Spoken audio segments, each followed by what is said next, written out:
সরববাটার পূর্ব সরববাটা নতুন পাড়া আব্দুল মজিদ শাহ সড়কটি দীর্ঘদিন ধরে চলাচলের অনুপযোগী হয়ে পড়ে। প্রতিদিন শত শত স্কুল কলেজ শিক্ষার্থী এবং সাধারণ মানুষ যাতায়াত করলেও নজর দেওয়া হয়নি সড়কটি সংস্কারের দিকে।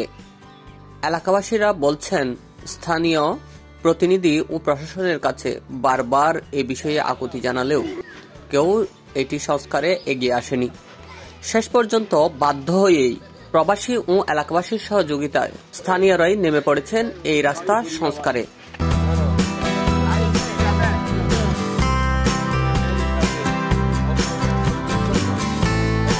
স্বেচ্ছায় তারা কেউ শ্রম দিচ্ছেন, কেউ অর্থ দিচ্ছেন, আর এভাবেই খুঁড়িয়ে খুঁড়িয়ে চলছে রাস্তা সংস্কার। স্থানীয়দের দাবি, সরকারিভাবে যাতে দ্রুত এই রাস্তা সংস্কারের উদ্যোগ নেওয়া হয়।